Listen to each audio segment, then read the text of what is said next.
I've been coming to Sabino Canyon since I was 12 years old. My mom used to drive us up the road, which is now actually closed and has a tram. So I spent a lot of years in these mountains, and all along the Catalina Mountains here, starting all the way from the very, very, very end, there are a series of canyons and trails that follow all the way up.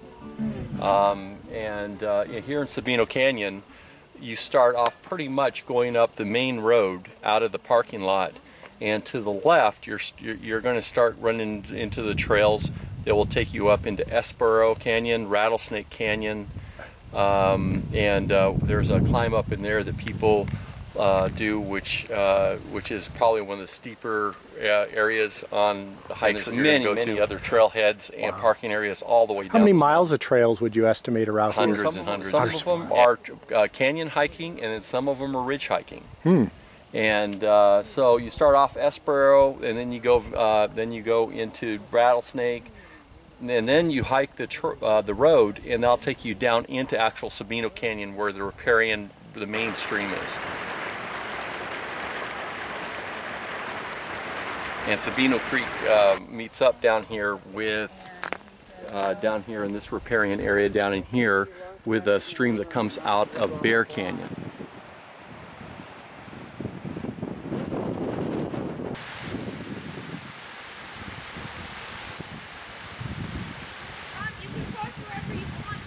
In Bear Canyon, the big highlight trail back there is called Seven Falls.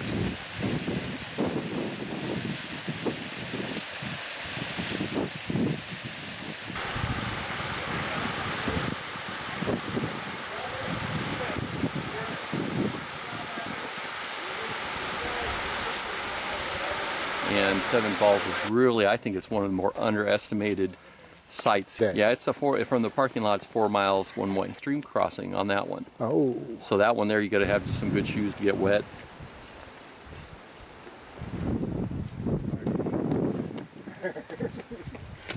Hey. Now, the trail I did today follows down this road, and then you're going to go to the right. You're going to cut across the stream, and you're going to walk right into the phone line trail. And from that trailhead, either you can go to the right, which will take you over to the Seven Falls area, or you can go to the left and go up this ridge here in front of us. And as you hike up this ridge, you're going to get to a point at about I think it's 0.8 miles. You're going to run into another split, and either you keep going on Phone Line Trail, or you go on, take a right-hand turn, and you're going to go up Blackett's Ridge. From that point right there, it's, I think it's 1.7 miles up to the top of Blackett's Ridge, and it's a good steep, you'll be sweating. But the top of it is probably, which you can actually see from here, you can see how the ridge climbs up. I see a ridge up there. And then it goes down into the saddle. Okay. And then it goes back up again, and that's where Blackett's Ridge is. And that view from up there, that in my opinion is one of the best views in Tucson. Yeah, it's one of my favorite hikes anywhere anywhere. Is it a 360 horizon up there? Pretty much, yeah. Wow. Yeah, you look off into the Catalinas. You get a full view of the city. You see all the way down south into the and on a clear day, you can see mountains that are close to the border. Wow. Out of Mexico. Now I've been over. I'm going to point out where the mountains are. I've been way over to those mountains over there. You see the mountains just peaking the ridge? Now, I've been there, and there's a marquee, and it basically says those mountains are the remnant of a volcano that occurred here 70 million years ago, and those mountains used to butt right up against the Catalinas here. Is that, am I correct in that interpretation? You might know more about that than I do. I only read the marquee, and I'm hoping I interpreted it properly. Well, the mountains off into the Tucson mountains and stuff, and especially you can even just tell by the shape of the Santa Rita Mountains to the south, they're more volcanic, where these are uplift. Uplift. So there was actually some kind of plate collision here. Do you know the name of the plate, by the way? No, I don't. But I do know that Tucson's a pretty safe place for natural disasters. But back in the beginning, early 1900s, there was a substantial earthquake here. And as you go up the creek there, when you take a tram ride up there, they'll probably point some of it out. Some of the biggest boulders down at the bottom of that creek were at the top of the mountain. Wow. So it was a big enough earthquake to where it shook it shook some big boulders down the mountain.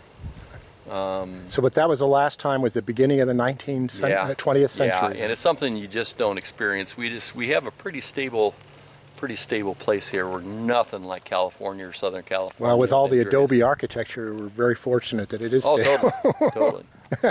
And but from the Blackett's Ridge trailhead, you can keep on, which is what I did. I went to Blackett's Ridge today, and then I came back and I went up further on the Phone Line Trail. To the top of that crest? And past that. Past the top of the crest. And then from there, when you get up there, either if you want to do a short day hike, you can take a left-hand turn, and that'll bring you back down into the canyon, or you stay on Phone Line, and from that point, that takes you all the way to the back of the canyon. Okay. And you'll come out where the trams let people off at the end of the canyon. Now, the Santa Catalinas are probably the largest range of mountains in this area, correct? I would say yes. Because I know it runs all the way up to Oracle.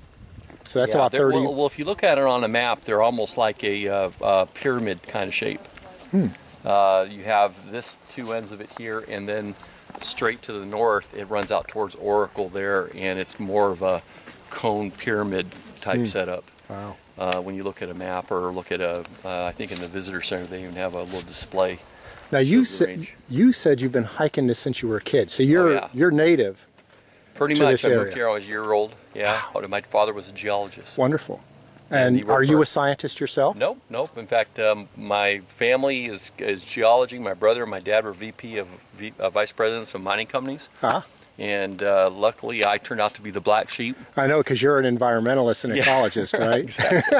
Exactly. And actually, I got out of the real estate business because when I woke up one day and said, "What am I doing?" I know. And not to say that real estate's going to happen no matter what, but I did not have my hand. And now today, I have probably one of the more benign businesses of window cleaning. You know, what most people say is, if I don't do it, somebody else will, so I might as well. You're the one who said they're going to do it anyway, but I'm not going to participate. I'm hedging my bet that there's a little bit more to to life than that. There's consequences to our choices. And do you ever tire of hiking these ridges and mountains and trails? No. In fact, I love coming here even more now than I ever did. Wow. And but I'm very fortunate in that part of the reason I do the business I have is that the monsoon period in the summertime pretty much wipes my business out, and so for the last 20+ years I leave for the summer. Wow.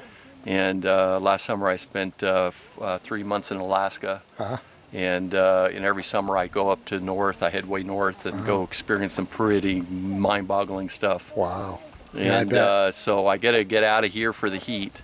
Yeah. And then I come back, and here I am on Christmas Day at 70 degrees, and got a nice little tan today, and I mean, it's probably some of the best weather on the planet right here, right now.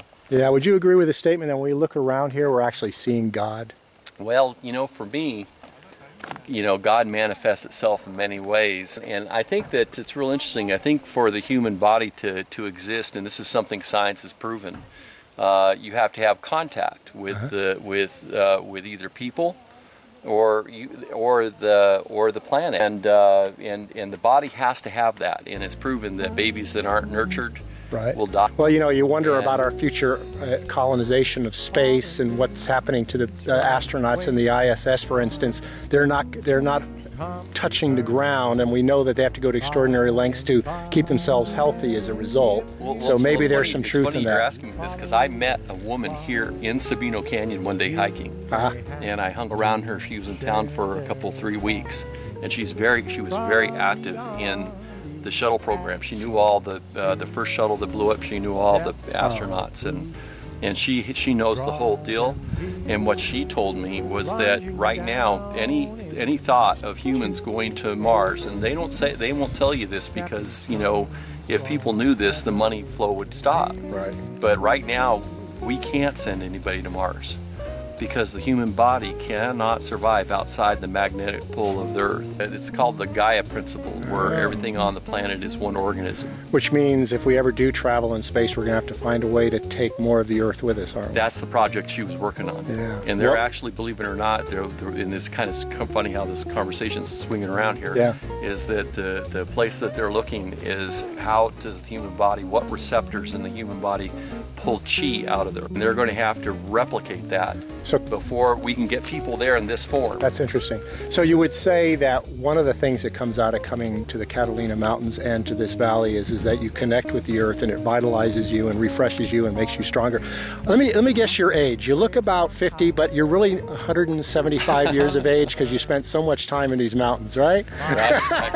Well, I'm 52. That's good. That's good. Yeah. So. Oh, excellent. Thank you very much, Richard, for giving us this tour and a wide-ranging conversation. We went places we didn't realize, huh? Yeah, we did. You know, one thing I've learned about the universe is you can start anywhere and get anywhere else you want, and all it takes is a little bit of imagination. That's right.